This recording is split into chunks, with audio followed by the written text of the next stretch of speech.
축복합니다. 오늘 함께 또 말씀을 나누겠습니다. 오늘 함께 나누실 말씀은요, 신약성경 에베소서 1장 17절 한 절 말씀입니다. 에베소서 1장 17절 한 절 말씀 함께 보시겠습니다.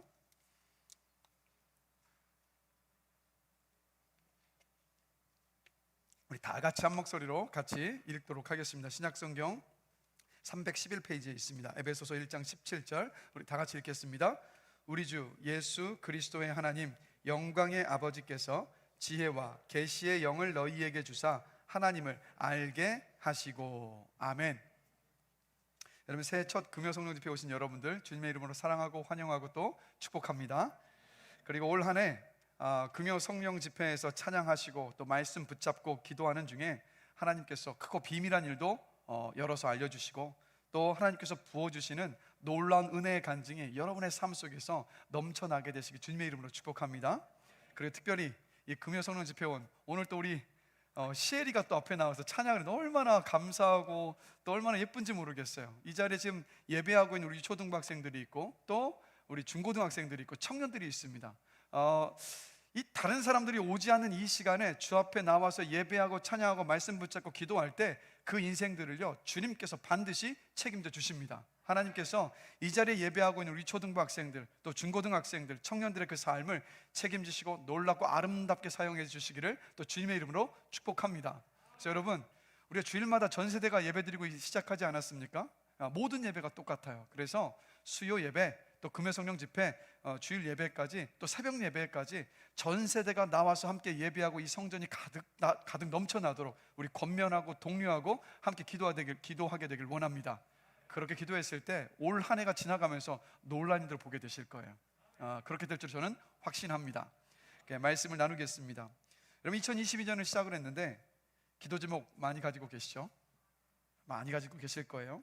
그런데 여러분, 우리가 기도할 때마다 우리가 기도하는 하나님, 우리의 기도를 들어주신 하나님이 어떤 분이신지를 잘 알고 있어야 돼요.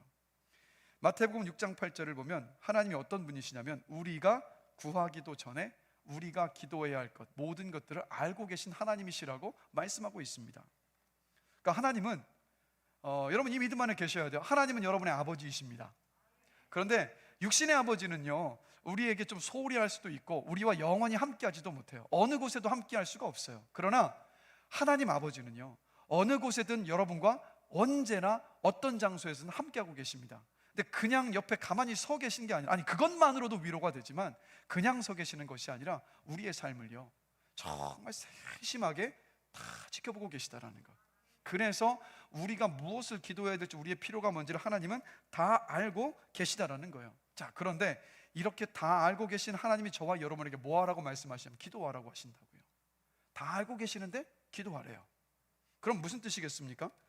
그러니까 우리가 기도하는 목적이 단순하게 우리가 필요로 하는 것을 하나님께 얻어내기 위함이 아니라는 것을 분명히 우리가 알 수 있지 않습니까? 하나님 다 알고 계시는데 기도하라고 하시니까. 그렇다면 하나님께서 우리에게 기도하라고 하신 좀 더 본질적인 것이 있다라는 것이고, 우리가 기도할 때마다 좀 더 본질적인 것을 붙잡고 기도하기를 원하신다라는 것을 우리가 알 수 있습니다. 여러분, 에베소서 1장 15절에서 19절은요 에베소 교회 성도들을 향해서 바울 사도가 기도한 기도의 제목입니다. 근데 바울은 기도하면서 구해야 할 것을 먼저 쏟아내지 않고요 15절부터 잘 보시면 15절과 16절을 보시면 무엇을 두고 기도하고 있습니까? 감사하면서 기도하고 있어요. 근데 무엇을 두고 기도하고 있습니까? 제가 작년 추수감사주일 때 함께 말씀을 나누었지만 만남의 복, 하나님께서 우리에게 허락해 주신 그 만남의 복을 두고 주님 앞에 감사하며 기도하고 있어요. 그러니까 기도를 무작정 내가 막 쏟아내야 될 것을 쏟아내면서 시작한 것이 아니라 감사하면서 시작하는 이 모습을 봅니다. 여러분, 그래서 우리도요 기도할 때 먼저 여러분의 막 소원들, 필요를 먼저 쏟아내지 마시고 먼저 감사하시길 바랍니다. 주신 은혜를 감사하면서 먼저 고백하기 시작하면 우리 안에 어떤 일이 벌어진지 아십니까? 주를 향한 신뢰와 소망이 생겨난다고요. 그 은혜를 주셨던 하나님을 더 상기하고 생각하게 되니까 좀 더 믿음을 가지고 주 앞에 신뢰함으로 기도할 수 있기 때문입니다. 그래서 모든 기도회 때마다 먼저 감사함으로 기도하시는 여러분들이 되시기를 주님의 이름으로 권면합니다. 오늘 밤도 역시 마찬가지예요. 감사하면서 기도하시는 거예요. 그래서 여러분, 이렇게 바울이 감사하며 기도를 시작하면서 가장 먼저 기도한 제목이 바로 이 1장 17절 말씀입니다. 다시 한번 읽어보겠습니다.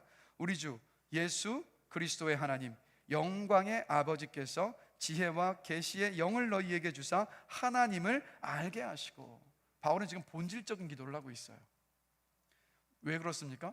성령을 구하는 기도였기 때문이에요. 우리 예수님도 공생의 사역을 시작하시면서 성령 받고 시작하셨고요, 그리고 예수님께서 기도에 대해서 가르치면서도 마지막에 정말 중요하게 강조하셨던 기도가 뭡니까? 너희에게 성령을 구해라, 그리하면 하나님께서 주시지 않겠느냐라고 말씀하시면서 성령을 구하라고 가르치셨고, 마지막에 하늘로 올라가시면서 제자들에게 뭐라고 말씀하십니까? 내가 너희에게 약속한 그 성령이 오기까지 그 자리에 머물러서 함께 합심해서 기도하라라고 주님께서 말씀하셨잖아요.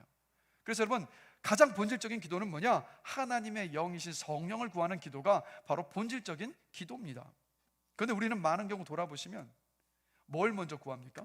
성령께서 주시는 것을 먼저 구한다고요. 막 치유의 은사, 신유의 은사, 방언의 은사, 믿음의 은사, 이런 것들, 성령께서 받을 수 주시는 것들을 먼저 두고 기도하는데 우선순위가 바뀌어야 돼요. 먼저 성령을 구하게 되시기를 주님의 이름으로 간절히 축원합니다. 왜냐하면 성령을 구해서 성령을 받으면 우리가 그토록 얻고자 했었던 성령께서 주신 모든 것들은 어떻게 됩니까? 자동이잖아요. 자동으로 부어지잖아요. 그래서 우리의 모든 기도 때마다 성령을 먼저 구해야 되는 거예요. 성령의 그 충만함이요. 그래서 바울이 성령을 구하면서 성령을 어떻게 표현하고 있냐면, 오늘 본문에 보시면 뭐라고 말합니까? 지혜와 계시의 영이래요. 지혜와 계시의 영. 자, 여러분, 지혜, 계시라는 건 뭡니까? 영어로 revelation이죠. 하나님께서 하나님의 그 진리를 풀어서 우리에게 보여주셔서 알려주시는 것을 가리켜서 계시라고 합니다. 이게 바로 계시고, 지혜는 뭐냐면 하나님께서 계시를 통해서 진리를 알려주셨을 때 그 진리를 깨닫고 수용하고 받아들여서 삶 속에서 그 진리를 붙잡고 살아가게 하는 것, 그게 바로 여러분 지혜예요. 그런데 여러분, 이 지혜와 계시는요 따로 떨어질 수가 없어요. 왜 그렇습니까? 계시도 진리의 영이신 성령을 통해서 알려주시는 거고 임하는 것이고, 그리고 지혜도 진리의 영이신 성령을 통해서 우리 안에 부어지는 것이기 때문입니다. 그래서 이 두 가지는, 지혜와 계시는 동전의 양면과도 같아요. 그런데 이 지혜와 계시의 영이 우리 가운데 부어졌을 때, 계시와 지혜가 우리 가운데 성령을 통해서 부어졌을 때 우리에게 어떤 일이 벌어지느냐? 하나님의 관점으로 인생을 바라볼 수 있는 통찰력이 주어진다는 거예요. 그렇지 않겠습니까?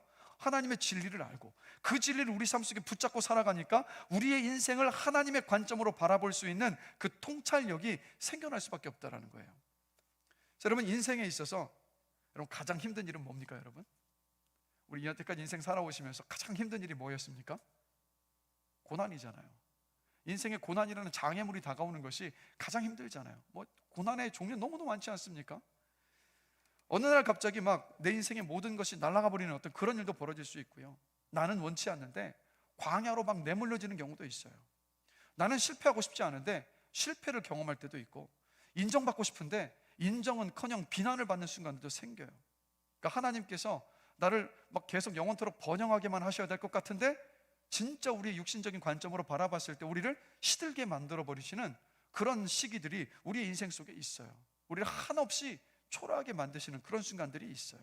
이런 순간에 우리는 하나님을 믿는 사람으로서 달라요. 뭐가 다릅니까? 하나님의 관점으로 그 모든 것들을 바라볼 수 있는 그 통찰력을 가질 수 있는 사람들이고, 그 통찰력을 가지고 인생을 바라볼 수 있어야 하지 않습니까? 그럴 때 그 고난을 통과할 수 있어요. 이겨낼 수 있다고요. 그래서 여러분, 우리 인생의 실패, 또 내가 가지 않고 가고 싶지 않은 광야에 내몰리는 모든 일들, 그게요 막 재수 없기 때문에 일어나는 일도 아니고 운이 없어서 벌어지는 일도 아닙니다. 그 시간들은요, 그 원인은 우리가 알지 못하지만 우리가 그 목적은 분명히 알아요. 하나님을 믿는 믿음 안에서 우리가 그 목적은 분명히 알아요. 어떤 목적입니까? 우리를 정금과도 같이 단련시키시기 위한 과정이라는 거. 그리고 하나님이 우리 아버지시기 때문에 절대 그냥 두시지 않으시리라는 믿음을 갖고 있기 때문에 우리는 그때를 지나갈 수 있는 것 아니겠습니까? 피할 길도 열어주시고 살 길도 열어주시는 하나님이시잖아요. 우리가 감당하지 못할 시험은 허락하지 않으시고 피할 길도 열어주셔서 능히 그 어려움들을 감당하게 하시는 하나님이시잖아요. 그래서 우리의 인생 속에서 가장 중요한 것, 바로 이 영적인 통찰력이요, 하나님을 믿는 믿음 안에서 우리의 인생을 바라볼 수 있는 영적인 통찰력이 가장 필요합니다. 그래서 가만히 보면 그 숫자가 비록 작았지만 초대교회를 보면, 또 우리나라의 초대교회를 보면요, 정말 모진 핍박과 박해 입지 않았습니까? 뭐 우리나라의 초대교회만 보더라도 일제 치하였단 말이에요. 그리고 공산 치하 속에서 얼마나 많은 순교자들이 일어났었습니까? 그런데 특징이 있어요. 초대교회도 그렇고 우리나라의 초대교회도 각 나라의 모든 교회가 처음 시작할 때 모든 초대교회들은 공통점이 있는데 뭐냐면 능력이 있었어요. 세상이 감당할 수 없는 그 능력을 가지고 있었어요. 왜 그렇습니까? 바로 영적인 통찰력이 있었기 때문입니다. 그러니까 지금 우리에게 필요한 것도 다른 게 아니라 바로 이 영적인 통찰력 아니겠습니까? 그래서 여러분, 자녀들을 위해서 우리가 기도할 때도 막 취직할 수 있게 해달라, 대학에 합격하게 기도해달라, 사회에서 성공하게 인정받게 해달라, 뭐 좋은 배우자를 만나게 해달라, 물론 이런 것을 두고 우리가 끊임없이 기도해야 돼요. 그런데 우선순위가 바뀌어야 돼요. 가장 먼저 기도해야 되는 것이 무엇인지 아십니까? 하나님의 관점으로 인생을 바라볼 수 있는 지혜와 계시의 영을 부어달라고. 이게 가장 먼저예요. 이 지혜와 계시의 영이 부어져서 성령께서 부어지면 우리 자녀들이요, 인생 절대 무너지지 않습니다. 실패해도 다시 일어서요. 역경 속에서 절대 무너지지 않습니다. 소망을 가지고 다시 살아날 수 있다는 것. 그렇기 때문에 자녀들을 위해서 기도하실 때마다 오늘의 이 기도 제목을 두고 기도하시는 여러분들이 되시길 주님의 이름으로 축원합니다. 무엇을 두고요? 하나님, 우리 자녀들에게, 우리의 자녀에게 지혜와 계시의 영을 부어주십시오. 하나님을 믿는 믿음의 관점을 통해서 인생을 바라볼 수 있는 통찰력을 허락하여 주시옵소서라고 여러분 끊임없이 기도하셔야 돼요. 그럴 때 실패도 역경도 고난도 하나님 안에서 해석이 되는 거예요. 해석이 되기 시작하면 더 이상 문제가 될 수가 없어요.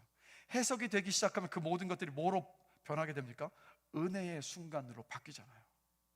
해석이 안 되면 너무도 힘든 시간이지만 해석이 되는 순간 하나님의 일하심이 되고 하나님의 역사하심이 되고 하나님께서 함께하여 주심이 되고 하나님의 은혜가 됩니다.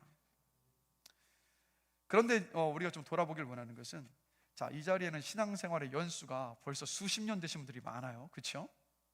저만 해도요 꽤 깁니다. 모태신앙으로 한번 계산을 해본다면 거의 지금 46년입니다. 신앙의 연수가 대단하지 않습니까?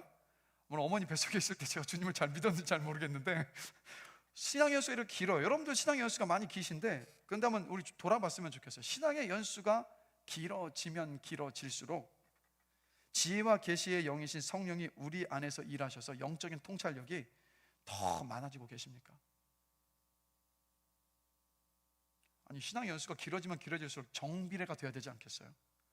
신앙의 연수가 길어진다는 말은 어떤 의미냐면 더 많이 예배를 드렸다는 이야기고, 더 많이 말씀을 들었다는 얘기고, 더 많은 시간을 기도했다는 이야기가 될 수도 있고, 더 많은 말씀을 읽으면서 왔다는 뜻 아니겠습니까? 그렇다면 그 시간만큼 정비례해서 지혜와 계시의 영인 성령께서 우리 안에서 일하셔서 주시는 영적인 통찰력도 정비례해서 점점 확장되어져 가고 많아져야 되는 것 아니겠습니까? 그런데 제가 질문을 드렸을 때 답변이 뭐였느냐? 아니요 라는 깊은 탄식의 소리가 들려왔다는 거예요.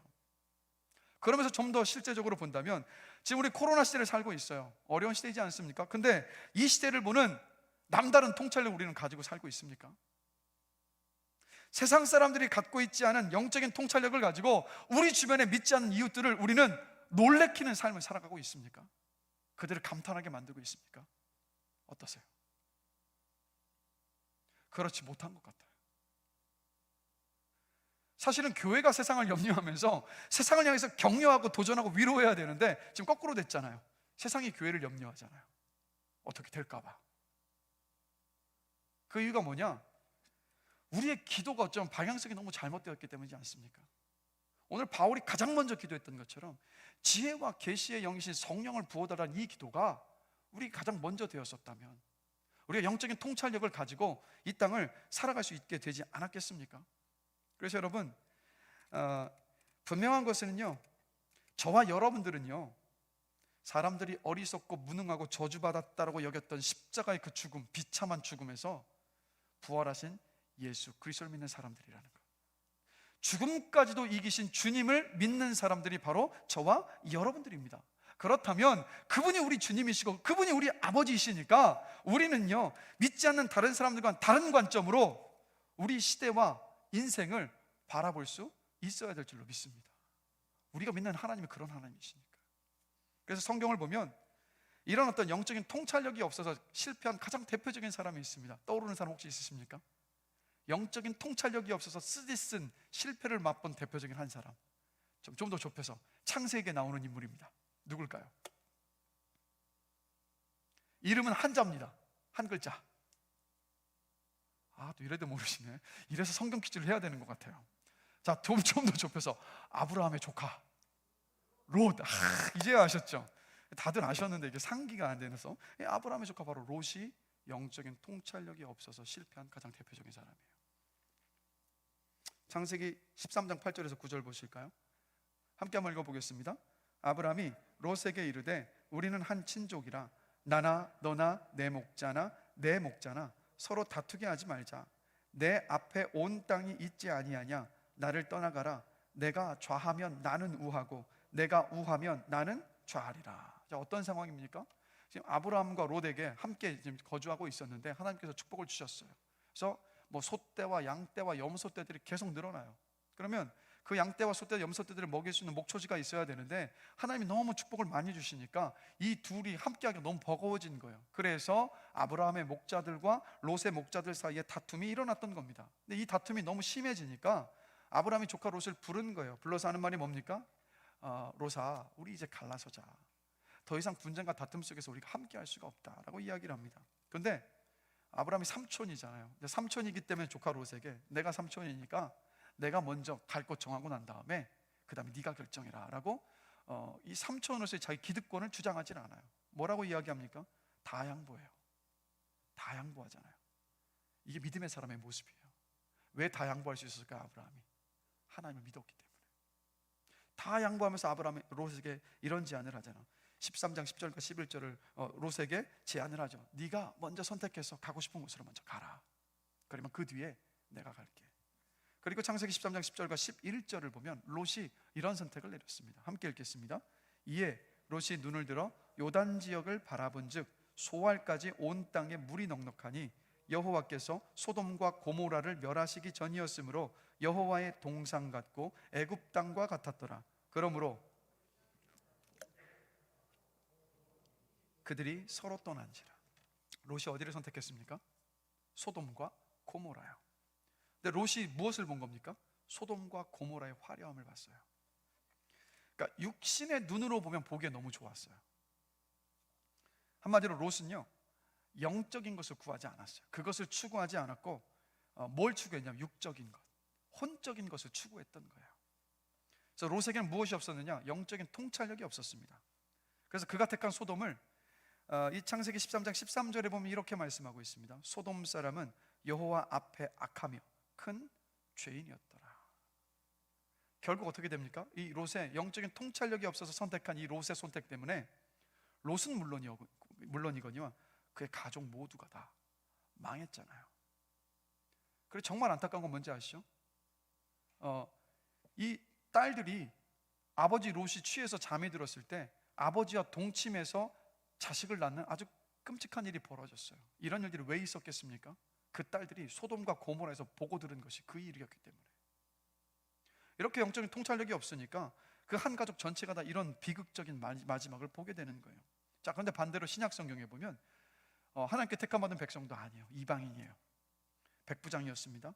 고넬료라는 사람이 있어요. 근데 이 고넬료는 영적으로 눈이 어두운 사람이 아니라 영안이 활짝 열려진 사람, 영적인 통찰력을 가지고 있었던 사람. 그래서 이런 삶을 살았어요. 사도행전 10장 1절과 2절 보겠습니다. 함께 읽겠습니다. 가이사라에 고넬료라 하는 사람이 있으니 이달리아 부대라 하는 군대의 백부장이라. 그가 경건하여 온 집안과 더불어 하나님을 경외하며 백성을 많이 구제하고 하나님께 항상 기도하더니. 자, 이 말씀 잘 보세요. 고넬료는 자신만 하나님을 경외했던 것이 아니라 어떻게 합니까? 온 집안 식구들을 똑같이 하나님을 경외하며 하나님 아버지 앞에 기도하면서 긍휼을 베푸는 삶으로 이끌었었던 사람이에요. 그래서 여러분, 우리 한번 돌아봤으면 좋겠어요. 롯과 고넬료를 한번 보면서 나는 롯과 같은 삶을 살아가고 있는가? 아니면 고넬료와 같은 삶을 살아가고 있는가? 특별히 이 자리에 아비들이 계시는데 저도 아버지이고요. 우리 아버지들이 집안의 가장이 어떻게 살아가느냐에 따라서 그 집안의 모든 향방이 결정돼요. 그런 면에서 우리 정직하게 돌아보는 겁니다. 롯과 같은 영적인 시야가 꽉 막힌 삶을 살아가고 있는가? 아니면 고넬료처럼 그 영적인 통찰력이 열린 삶을 가지고 살아가고 있는가? 우리가 끊임없이 구해야 될 것이 저를 포함한 모든 가정의 가장들이에요. 우리 영적인 통찰력을 두고 기도해야 됩니다. 육적인 것, 혼적인 것만 바라보면서 눈에 화려하고 좋아 보이는 것만 선택하면 반드시 그 길은 망해요. 그러나 잠시 눈에 화려해 보이지 않는다 할지라도 그것이 하나님과 한 뼘이라도 조금이라도 더 가까워지는 선택과 결정을 하면서 그 영적인 통찰력을 가지고 내리는 모든 선택과 결정에는 반드시 그 끝에 놀라운 은혜와 하나님께서 베풀어 주시는 그 일들이 반드시 있습니다. 그래서 우리가 이것을 두고 우리 가정의 모든 가정의 가장들의 영적인 통찰력을 두고 기도할 수 있는 저와 여러분이 되기를 원합니다. 이 가장이 너무 중요하더라고요. 네, 너무 중요해요. 그래서는 오늘 본문의 이 바울의 기도를 통해서 우리가 하나님 앞에 설 때까지 우리 평생의 기도의 제목 두 가지가 무엇인가 함께 생각해 보려고 해요. 첫 번째 뭐냐면 나의 영적인 눈을 열어달라고 우리 기도해야 됩니다. 영적인 눈을 열어주소서라고. 여러분 요즘에 영적인 눈을 열어달라고 매일 기도하고 계세요? 기도하실 때마다? 기도하고 계십니까? 별로 아멘이라고 안 하시네요. 잘 됐습니다. 오늘 그 기도 제목 가지고 매일 기도하실 때마다 기도하시길 바랍니다.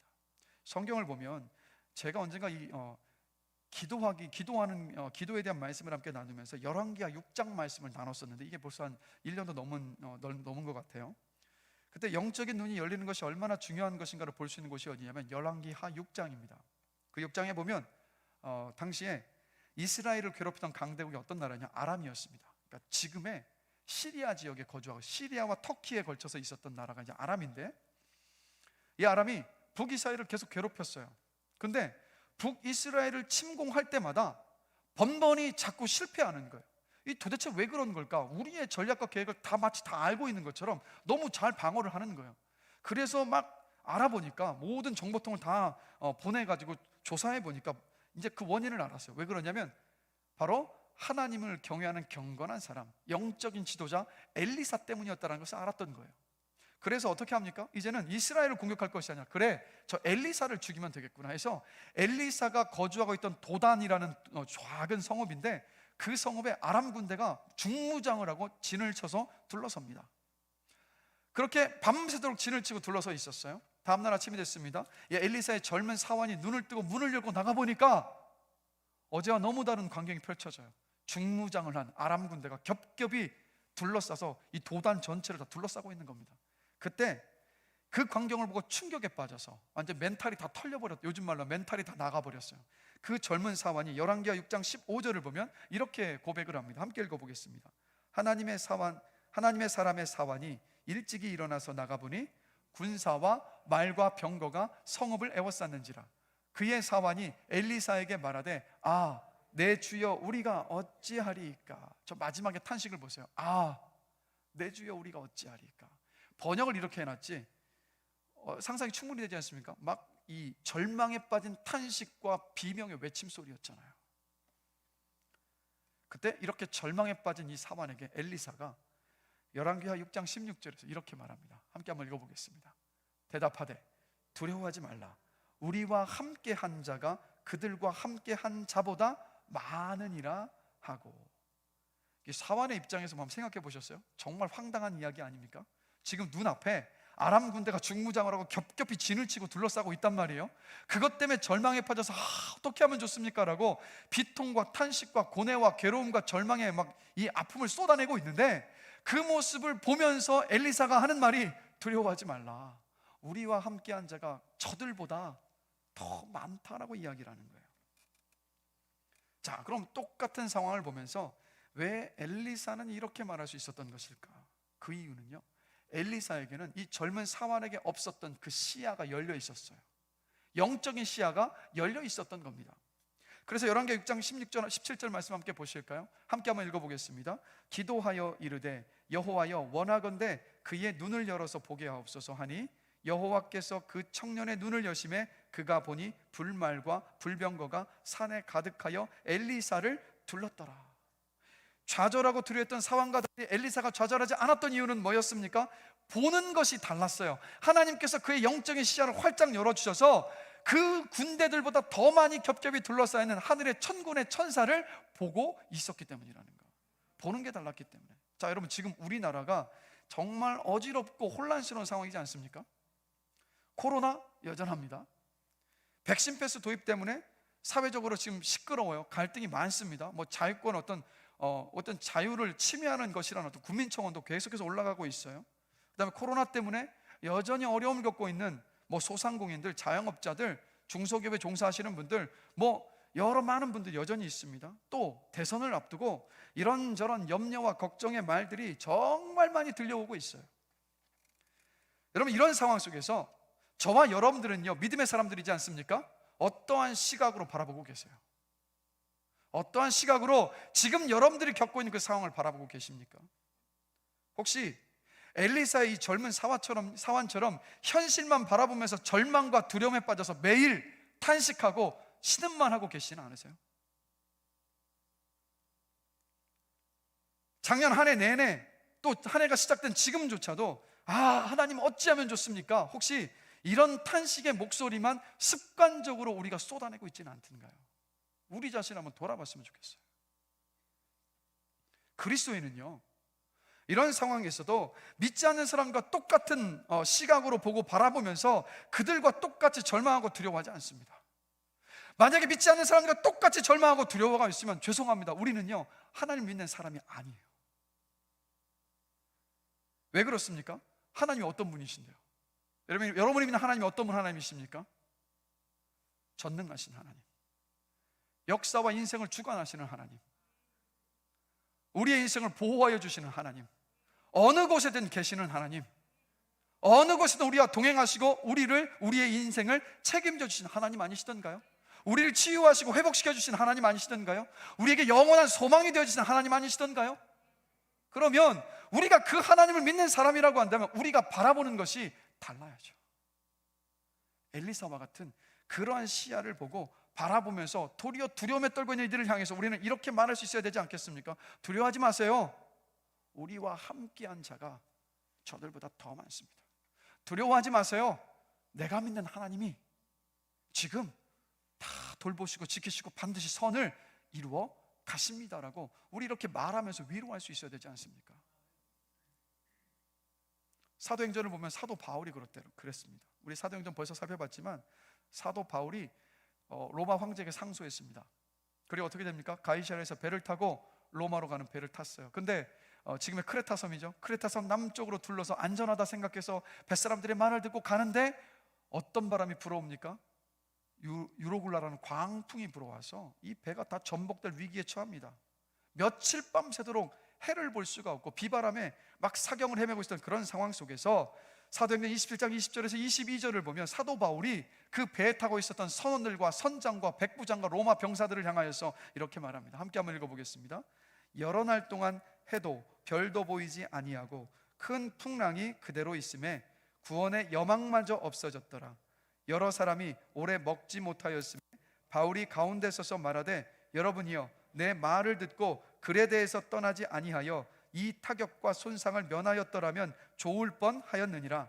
내가 너희를 권하노니 이제는 안심하라. 너희 중 아무도 생명에는 아무런 손상이 없겠고 오직 배뿐이리라. 아멘. 여러분 한번 생각해 보시죠. 배 선장과 그 다음에 배 선원들과 로마의 백부장과 로마의 병사들, 이 이야기를 들었을 때 어떻겠습니까 여러분? 이 기가 찬 일이지 않습니까? 바울은 배를 모르는 사람이라고요. 바다를 잘 모르는 사람이에요. 그런데 하는 말이 지금 이렇게 위로의 말을 건네고 있어요. 아무 일도 없을 거래요. 배만 상할 거래요. 아무도 생명을 잃어버리는 사람이 없을 거래요. 아마도 엘리사의 사환처럼 비슷하게 여겼었던 바울을 제한 모든 뱃속의 사람들은 이런 마음을 가졌을 것 같아요.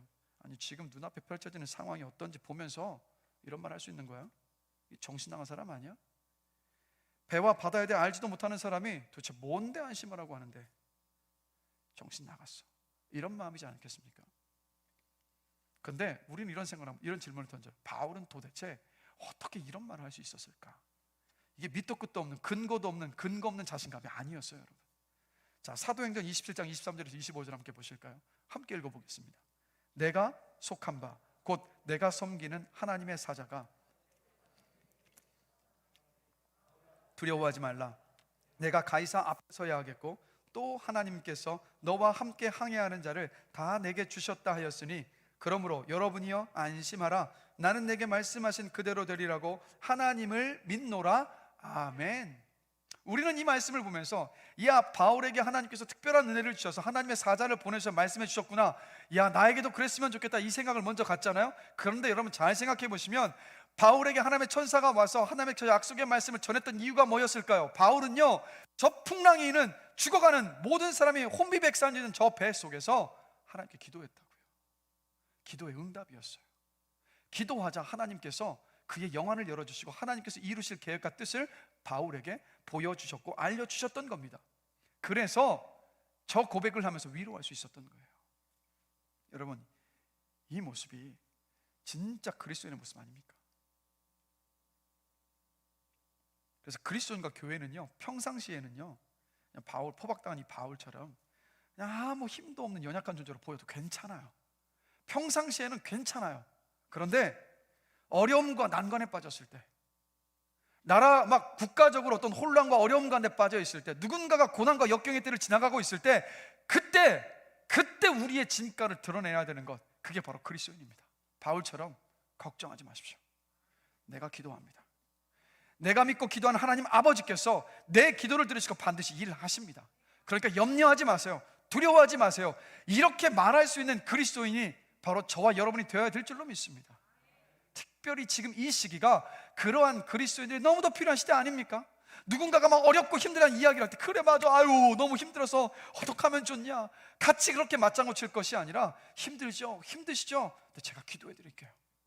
내가 믿는 하나님은요, 전능하신 하나님이세요. 내가 인생의 역경 속에 있을 때 나를 살려주셨던 하나님이세요. 그 하나님이 내 기도 들으시고 분명히 당신 도우실 거예요.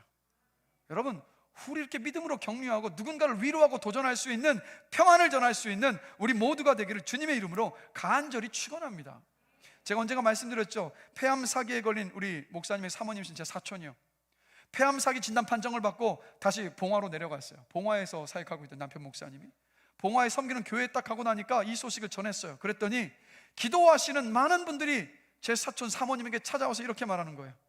기도 중에 하나님께서 낫게 해주신다고 말씀하셨습니다. 야, 기도하니까 그 영안을 열어주신 거 아니겠어요? 기도하는 그분들에게 하나님께서 앞으로 되어질 그 일들을 보여주신 거예요. 보고 나니까 제 사촌 사모님에게 말하는 거예요. 하나님께서 낫게 하여 주신다고 말씀하셨습니다. 제 사촌 사모님이 이 말을 듣자마자, 말을 들었을 때 이런 마음이 들어 고백하더라고요. 내 마음에 평안이 생기고 두려움이 사라지고 믿음이 생겨나더라고요. 이게 그리스도인의 삶입니다. 이런 그리스도인이 되시길 주님의 이름으로 축복합니다. 그래서 지난 시간에 기억하세요? 아니 기억 못 하시죠? 2주 전 금요일 날 나눴던 말씀 기억 못 하실 건데, 제가 그때 하나님께서 창조하신, 영혼육으로 창조하신 하나님의 그 질서에 대해서 말씀을 드렸어요. 기억나십니까? 자, 우리는 하나님께서 만드실 때 영과 혼과 육으로 만드셨어요. 그런데 그 안에 질서가 있어요. 영이 혼을 다스리고 혼이 육을 다스린다는 거. 근데 육과 혼은 뭡니까? 이 우리 눈에 보이는 이 세상에만 반응하는 게 바로 혼과 육이에요. 그래서 영의 눈으로 바라보지 않고 혼적인 생각만을 하면, 혼적으로만 생각하고 바라보면 어떻게 되냐면, 즉 무슨 뜻이냐면, 우리의 이성과 오감만을 통해서 나에게 주는 현실과 상황, 모든 것들을 바라보고 해석하려고 하면 할수록 우리에게 다가오는 것이 뭔지 아십니까? 바로 두려움과 염려와 걱정과 불안과 이런 것들만 찾아올 수밖에 없어요. 왜요? 우리의 이성과 오감만을 보면, 아까 저도 말씀드렸지만 고통과 고난을 풀 수가 없거든요. 이해가 될 수가 없거든요. 그런데 우리의 영적인 눈이 열려서 하나님 아버지와 하나님 아버지의 일하심을 보게 될 때 평안과 소망과 담대함이 생겨난다라는 사실. 오늘 이 밤에 기도하러 왜 오셨어요? 바로 하나님을 바라보면서 기도하는 가운데에서 두려움과 염려는 다 물러가고 평안과 소망 가운데 서기 위해서 이 자리에 오신 것 아닙니까? 하나님을 바라보면서 기도할 때 오늘 이 밤에 그러한 평안함과 믿음과 용기와 담대함과 소망을 부어 주실 것이랍니다. 그것 때문에 와 있는데 똑같은 거예요. 영적인 시야가 열려져서 하나님을 바라볼 수 있다면 혼이 가져다 드는 두려움과 염려와 걱정과 불안은 우리 안에 설 자리가 없어요. 그렇기 때문에 그래서 우리가 매일 무엇을 두고 기도해야 되냐면, 영적인 눈을 열어 주시옵소서라고 기도해야 합니다. 이 기도 제목을 가장 우선 제목으로 삼으시고 기도하시는 여러분들 되시기를 주님의 이름으로 권면합니다. 자, 옆 사람 보시면서 우리 말하면서 고백합시다. 스스로 다짐하면서 옆에 사람 보셔야 돼요. 내 고백을 하는 겁니다. 영적인 시야를 열어달라고 기도하겠습니다. 자, 그렇게 눈 보고 얘기하신 그분이 여러분의 증인입니다. 증인이에요, 증인. 이래야 기도해요. 그래서 주일마다 오셨을 때 이 자리에 참석하신 분들 누군지 만나셨죠? 그럼 확인하셔야 돼요. 영적인 눈을 열어달라고 기도하셨어요? 이렇게. 제가 확인하겠습니다. 제가 꼭 확인하겠습니다. 이게 첫 번째 기도 제목, 평생의 기도 제목. 두 번째 기도 제목은 뭐냐면 올바른 시선을 달라고 기도해야 돼요. 창세기 3장을 보면 아담과 하와의 안타까운 타락의 이야기가 나오죠. 그래서 창세기 3장 6절을 보면 여자가 그 나무를 본즉 먹음직도 하고 보암직도 하고 지혜롭게 할 만큼 탐스럽기도 한 나무인지라. 여자가 그 열매를 따먹고 자기와 함께 있는 남편에게도 주매 그도 먹은지라. 누구의 깸에 빠진 겁니까? 사탄의 깸에 빠져버렸잖아요, 하와가. 그래서 선악을 알게 하는 나무를 따먹고 남편 아담도 먹게 했어요. 그래서 그 결과가 어떤 결과냐? 창세기 3장 7절을 보면 이에 그들의 눈이 밝아져라고 말씀하고 있어요. 여러분, 이 눈이 밝아진 게 긍정적인 게 아니에요. 선과 악을 분별한, 우리는 어떤 면에서는요 일부분만큼 우리가 선과 악을 분별할 수가 있어요. 그런데 많은 나머지 부분은 어떻습니까? 여러분, 선과 악을 온전히 분별하실 수 있는 분은 딱 한 분이에요. 하나님이요. 근데 우리가 선악을 알게 하는 나무를 먹으면서 어떤 문제점이 생겼냐면 내가 기준이 돼서 선과 악을 자꾸 분별한단 말이에요. 그래서 사람들을 재단하고 판단하고 정죄하는 일들이 끊임없이 일어나는 거예요. 그래서 우리 어떤 전문가들입니까? 옳고 그름을 정죄하는 데 아주 전문가들이잖아요. 뉴스를 듣든 누군가의 삶의 이야기를 듣든 우리는 끊임없이 판단하잖아요. 그게 옳다고 믿으면서. 여러분, 옳은 것은 하나님의 말씀밖에 없어요. 진짜 판단 내리고 싶으기 원하신다면 말씀 보셔야 돼요. 말씀에서 옳다고 하면 선한 것이고 말씀에서 그르다고 하는 것이 바로 선하지 않은 것, 악입니다.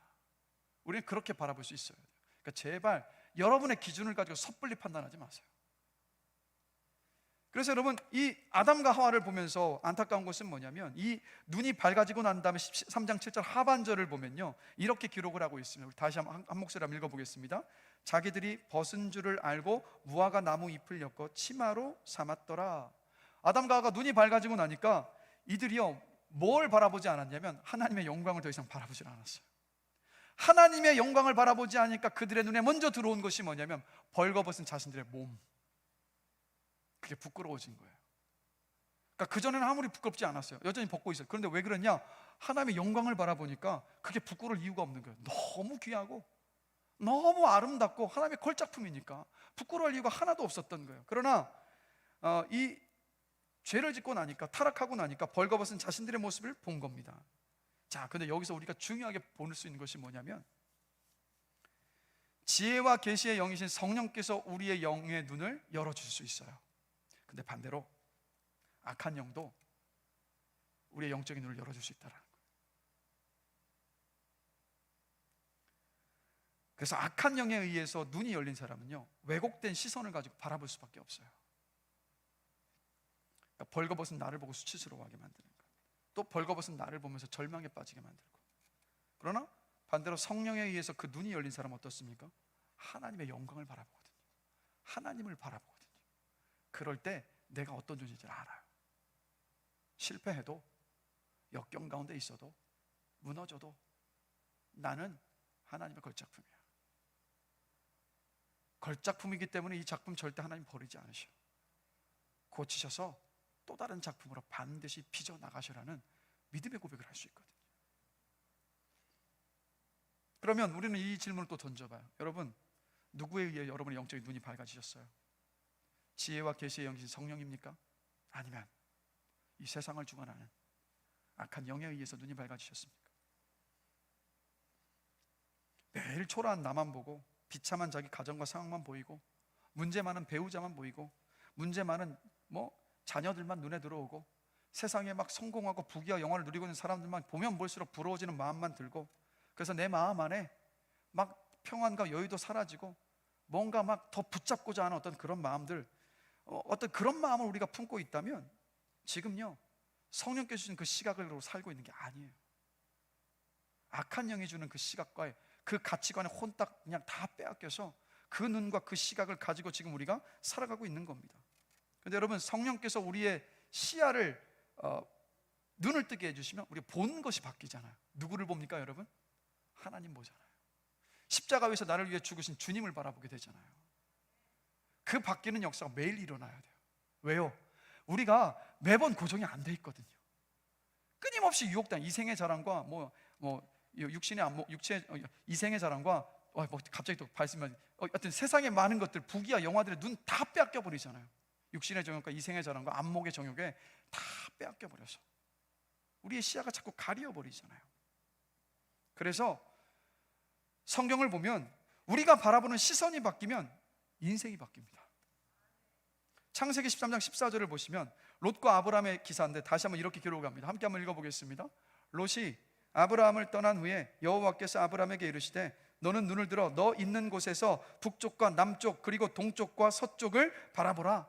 자, 아까 전에 나눴던 롯 같은 경우는요, 뭘 바라봤습니까? 눈에 보기에 화려한 것, 그러니까 세상적인 어떤 가치와 세상적으로 눈으로 보이는 그것들만 바라봤다면 지금 아브라함은 무엇을 바라보고 있습니까? 하나님께서 보라 하신 곳, 하나님께서 보라 하신 그곳을 바라봤다는 것. 즉 뭐냐? 성령에 의해서 눈이 띄어진 사람은 어디를 바라보냐면 하나님께서 보라 하신 곳, 하나님께서 말씀하신 그곳을 바라봅니다. 그래서 그 결과가 뭐였습니까?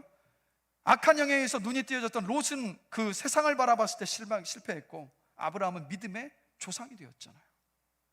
제가 이번 주간, 지난 주간이었나요? 그 CTS에 보면, 기독교 방송 CTS를 보면 브라이언 박 목사님이라는 분이 계세요. 거기 이제 그 어떤 프로그램, 자판기라는 프로그램, 얼마 전에 이제 종영됐습니다. 근데 이 프로그램이 이 브라이언 박 목사님이 짧은 메시지를 전해주시고 또 전화를 통해서 기도를 요청하는 많은 성도님들 기도 제목을 두고 간절하게 기도해 주는, 그래서 막 이 자판기 어떤 이 방송 안에서 놀라운 어떤 기도응답의 역사가 참 많더라고요. 근데 아내와 함께 보면서 이 목사님이 코로나 시국 속에서 안타까운 심정을 가지고 토로하셨던 그 회차, 그 방송이 자꾸 기억에 남는데, 뭐냐면 어떤 분이 기도를 해오셨냐면 코로나 백신을 맞았어요. 3차까지 맞았는데 하반신 불수가 돼버린 거예요. 그런 분들도 있고, 또 이거 맞고 나서 막 부작용 때문에 너무 힘들어서 낫질 않으니까 절망 가운데에서 기도해달라고 울면서 기도하시는 성도님의 그 전화를 받은 거예요.